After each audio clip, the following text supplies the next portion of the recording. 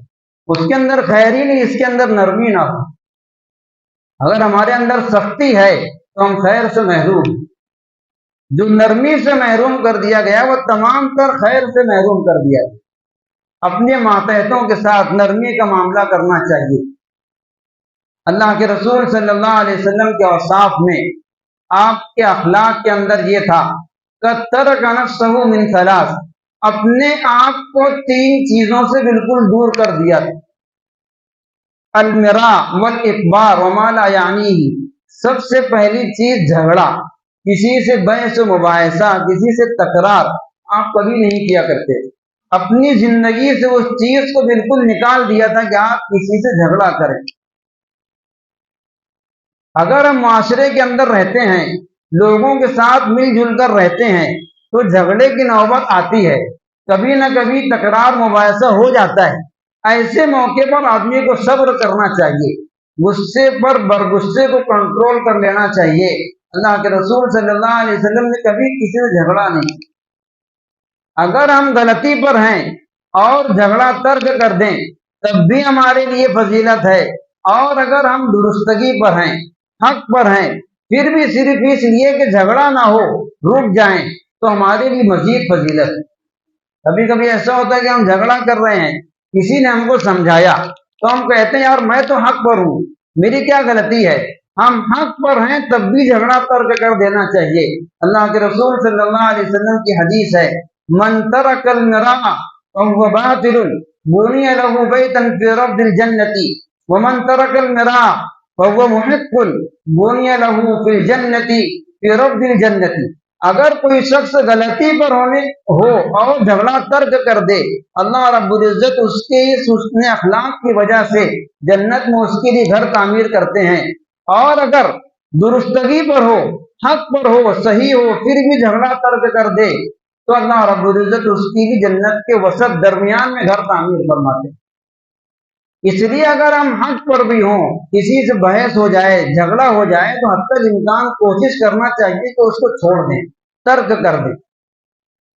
دوسری چیز جس کو اللہ کے رسول صلی اللہ علیہ وسلم نے اپنی زندگی سے نکال دیا تھا، الاکبار، تکبر اور انا۔ اپنے اندر جو تکبر ہوتا ہے، کبر ہوتا ہے، اپنے آپ کو بڑا سمجھنا، اس کو اللہ کے رسول صلی اللہ علیہ وسلم نے زندگی سے نکال دیا تھا۔ متواضع تھے، تواضع اختیار کیا کرتے تھے۔ وما لا یعنی، اور وہ کام جس کا کوئی فائدہ نہ ہو، لا یعنی چیزوں کو اللہ کے رسول صلی اللہ علیہ وسلم نے زندگی سے ترک کر دیا تھا، نکال دیا۔ ایسا کام جس سے کوئی فائدہ نہ ہو آپ کبھی نہیں کیا کرتے۔ وقت ترک الناس من ثلاث، اور 3 چیزوں سے لوگوں کو چھوڑ دیا تھا، مطلب ان 3 چیزوں کے بارے میں آپ لوگوں کے خلاف میں نہیں پڑھتے تھے۔ لا یذم احدا، آپ کبھی کسی کی مذمت نہیں بیان کرتے۔ ہم کو کیا تھا کہ ہم کسی کی مذمت بیان کریں؟ نیکی اور برائی کا بدلہ دینے والے اللہ تعالیٰ ہیں، تو اس لیے ہم کو کسی کی مذمت اور کسی کا عیب نہیں بیان کرنا چاہیے۔ لا یعیبہ ولا یطلب عورتہ، نہ کبھی آپ کسی کا عیب کسی کے سامنے کھولتے تھے، نہ کبھی کسی کا عیب کے پیچھے پڑتے تھے، کسی کی ذاتی زندگی کے بارے میں آپ اس کے پیچھے پڑتے تھے۔ ہم لوگ بہت حد تک دوسرے کو عیوب مجلسوں کے اندر بیان کرتے ہیں، محفلوں کے اندر بیان کرتے ہیں۔ اللہ کے رسول صلی اللہ علیہ وسلم نے اس کی بہت سخت وعید بیان فرمائی۔ ایک دوسرے کے عیوب کے پیچھے پڑنا، ایک دوسرے کے عیوب کو مجلس کے اندر بیان کرنا، اس کی باتیں اس کے پاس لگانا، اللہ کے رسول صلی اللہ علیہ وسلم نے اس سے منع فرمایا۔ حضرت عبداللہ ابن عمر رضی اللہ تعالیٰ روایت کرتے ہیں، صعید رسول اللہ صلی اللہ علیہ وسلم المنبر ونادى بصوت رفیع، اللہ کے رسول صلی اللہ علیہ وسلم ایک مرتبہ منبر پر تشریف لے گئے، کھڑے ہو کر کے بلند آواز سے آپ نے پکارا، ندا لگائی بلند آواز سے۔ آپ نے یہ کہا، یا من اسلم بلسانہ ولم يقبل ایمان فی قلبہ، اے وہ لوگ جن کی زبان نے اسلام قبول کیا ہے ان کے دلوں تک ابھی اسلام پہنچا نہیں ہے، لا تؤذوا المسلمین، مسلمانوں کو تکلیف مت پہنچاؤ۔ زبان نے اسلام قبول کیا ہے، دل میں ایمان نہیں پہنچا، اس کا مطلب یہی ہے کہ ہم ظاہر میں تو مسلمان ہوں، کلمہ پڑھتے ہوں، نماز پڑھتے ہوں، لوگ ہم کو دیکھ کر کے دیندار اور مسلمان سمجھتے ہوں، لیکن ہمارا دل اسلام کی خوبیوں سے خالی ہو، ہمارے دل کے اندر لوگوں کا حسد ہو، لوگوں کا بغض ہو، لوگوں کے عیوب ہوں، لوگوں کی بے عزتی ہو، تمام چیزیں ہمارے دلوں کے اندر ہو۔ تو آپ نے زور سے ندا لگائی کہ اے وہ لوگ جن کے زبانوں نے اسلام قبول کر لیا ہے ابھی ان کے دلوں میں ایمان نہیں پہنچا ہے، لا تؤذوا المسلمین، مسلمانوں کو تکلیف مت پہنچاؤ، اپنی تکلیف سے دوسروں کو بچاؤ، ولا تعیروہم، ان کو آر مت دلاؤ، ولا تطلبوا عوراتہم، اور ان کے عیوب کے پیچھے مت پڑو۔ آدمی کو چاہیے کہ اپنے عیوب پر نظر رکھے، جتنی نگاہ ہم لوگ دوسروں کو عیوب پر رکھتے ہیں، دوسروں کی خامیوں کو تلاش کرنے میں لگتے ہیں، اگر اپنے عیوب دیکھ لیں تو ہماری اپنی اصلاح ہو جائے گی۔ کہتے ہیں کہ جتنا سب سے زیادہ مشکل کام اپنے آپ کی اصلاح کرنا ہے اور سب سے زیادہ آسان کام دوسروں پر تنقید کرنا ہے۔ دوسروں کے بارے میں زبان کھول دینا آسان ہے کہ فلاں شخص ایسا ہے اور فلاں شخص ایسا ہے، لیکن اپنے آپ کی اصلاح کرنا مشکل کام ہے۔ آدمی کو چاہیے کہ اپنے عیوب پر نظر رکھے، دوسرے کو عیوب پر نظر نہ رکھے۔ اللہ کے رسول صلی اللہ علیہ وسلم کے اوصاف کے اندر یہ چیزیں تھی، اور اس کے علاوہ بے شمار روایتوں میں آپ نے ایک دوسرے کو عیوب کو کھولنے کی اور اس کے پیچھے بڑھنے کی وعیدیں بیان فرمائی۔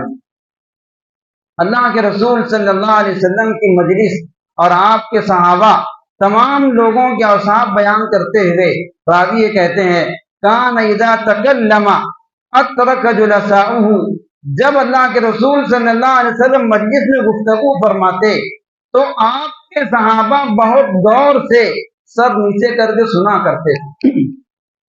مجلس کے آداب میں یہ چیز ہے کہ اگر ہم کہیں پر بیٹھے ہیں، کوئی بات ہو رہی ہے تو اپنے انفرادی کام کے اندر مصروف نہ ہو، غفلت سے نہ بیٹھیں، ہماتن کہنے والے کی طرف متوجہ ہوں۔ اترک جلساؤہ کأنما علی رؤوسہم الطیر، ایسا لگتا تھا کہ صحابہ کے سروں پر پرندے بیٹھ گئے ہوں، جس طرح سے پرندے کسی ٹہنی پر بیٹھتے ہیں، وہ ٹہنی حرکت نہیں کرتی، تو دیکھ کر کے لگتا تھا کہ ان کے سروں پر پرندے بیٹھے ہیں کہ حرکت نہیں کر رہے۔ کأنما علی رؤوسہم الطیر، مجلس میں بیٹھنے کے آداب میں سے یہ ہے۔ اور مجلس میں بیٹھے ہوئے اللہ کے رسول صلی اللہ علیہ وسلم کے پاس بالکل متوجہ ہو کر کے اپنی آپ کی بات سنا کرتے تھے، اپنی آپسی باتیں نہیں کیا کرتے۔ لا يتنازعون عنده الحدیث، آپ کے مجلس میں بیٹھ کر صحابہ اپنی انفرادی باتیں نہیں کیا کرتے تھے، اور اگر کبھی کسی نے اپنی بات اللہ کے رسول صلی اللہ علیہ وسلم کے سامنے پیش کی تو آپ کا وصف یہ تھا کہ حدیثہم حدیث اولہم، اگر 100 لوگ آپ سے بات کرنے والے ہیں تو جتنی توجہ سے آپ نے پہلے شخص کی بات سنی ہے اتنی ہی توجہ سے آخر شخص کی بات سنا کرتے۔ اس طرح نہ کرنے سے لوگوں کے دلوں کے اندر بدگمانی پیدا ہوتی ہے۔ اس لیے اگر ہم کہیں پر مقتدی ہیں، کہیں پر بڑے ہیں، کسی کی بات سننا ہے تو تمام لوگوں کی بات متوجہ ہو کر کے سنیں، سامنے والے کو محسوس نہ ہو کہ یہ میری بات پر اس نے توجہ نہیں دی۔ اللہ کے رسول صلی اللہ علیہ وسلم مجلس میں تمام لوگوں کی باتوں کو اتنی توجہ سے سنا کرتے۔ اللہ کے رسول صلی اللہ علیہ وسلم کے اوصاف اور کمالات میں یہ ہے یصبر للغریب علی الجفوۃ، اگر کوئی شخص دیہات سے آیا ہے، شہر کے باہر سے آیا ہے، اس کی زبان میں سختی ہوتی ہے، تیزی ہوتی ہے، وہ ادب کرنا نہیں جانتا، وہاں کر کے جیسے بھی یا محمد کہہ کے پکارتا ہے، اللہ کے رسول صلی اللہ علیہ وسلم اس کے سوال کرنے میں، اس کے بات کرنے میں جتنی بھی بدتمیزی ہے اس پر صبر کرتے ہیں، اس کو سنتے ہیں، اس کو ایسا نہیں کہتے کہ تجھ کو ادب نہیں ہے، تو بدتمیز ہے۔ اللہ کے رسول صلی اللہ علیہ وسلم کو پتہ ہے کہ دیہات سے آیا ہے، اس کو ادب اور تمیز پتہ نہیں ہے، اس لیے اللہ کے رسول صلی اللہ علیہ وسلم اس کی باتوں کو بھی اتنی ہی توجہ سے سنا کرتے۔